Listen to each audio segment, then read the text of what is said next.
Pada video kali ini kita akan membahas tahapan analisis jaringan sosial di UCNet. Kemudian kita akan membahas data dan format apa saja yang bisa kita analisis di UCNet dan Netrao.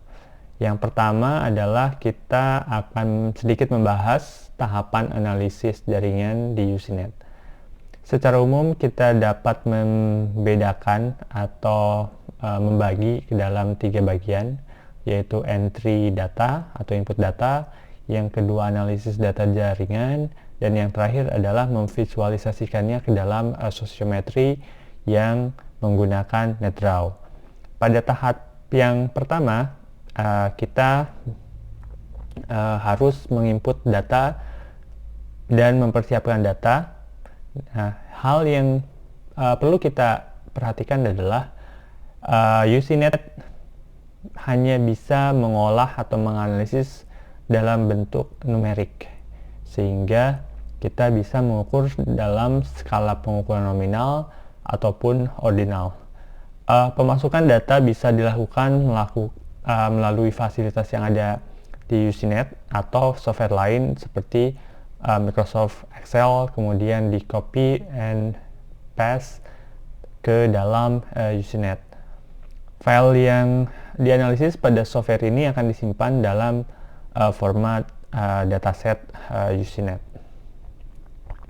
Kemudian hal yang perlu kita perhatikan adalah format data apa saja yang bisa digunakan atau biasa digunakan di UCNet. Yang pertama adalah full matrix, kemudian yang kedua node list, dan yang ketiga adalah add list. Sebelum kita membahas format-format yang kita sebutkan tadi, ada yang harus kita pahami bahwa arah data dalam UCNet harus diperhatikan pada saat proses pemasukan data.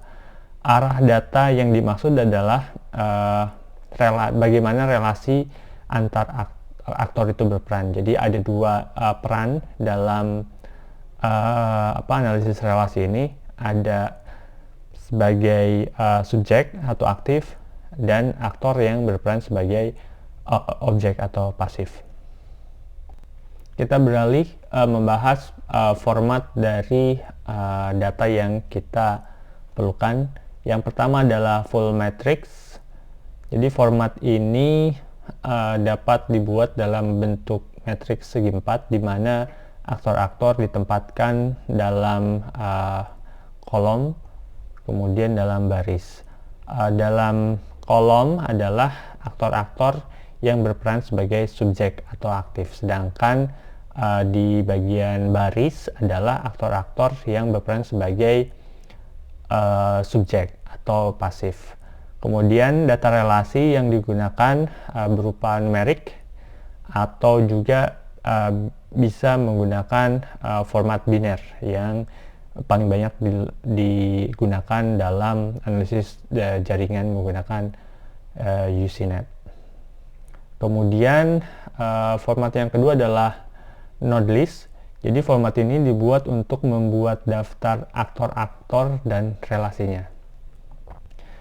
Jadi di sini dibuat berdasarkan aktor dan relasinya, dan ditempatkan secara horizontal. Jadi dalam satu baris ini adalah peran sebagai subjek, kemudian di sisi kanannya adalah objeknya atau yang pasifnya. Kemudian jadi di kolom A ini adalah daftar subjek, daftar aktor yang aktif, sedangkan di kolom B sampai dengan M adalah aktor yang pasif. Nah, keuntungan menggunakan format ini adalah kemungkinan ada faktor yang tertinggal atau luput dari pemasukan data dapat dihindari. Kemudian format ini juga biasanya digunakan jika anggota aktor berjumlah besar. Namun, kelemahan dalam format ini adalah tidak bisa menampilkan nilai dari relasi. Kita beralih ke format berikutnya, add list. Format ini mirip dengan format node list. Perbedaannya adalah nama aktor dan relasinya ditulis secara vertikal. Keuntungan menggunakan format ini adalah kita bisa mendata aktor dalam jumlah besar dan dapat menampilkan nilai dari relasi. Aktor yang berperan sebagai subjek ditulis dalam kolom pertama, sedangkan aktor yang berperan sebagai subjek ditulis dalam kolom kedua. Format ini hanya akan menuliskan aktor-aktor yang berelasi, sehingga apabila datanya berupa skala nominal, maka yang ditampilkan hanya angka satu saja. Angka dengan skala ordinal biasanya menunjukkan kekuatan relasi antar aktor.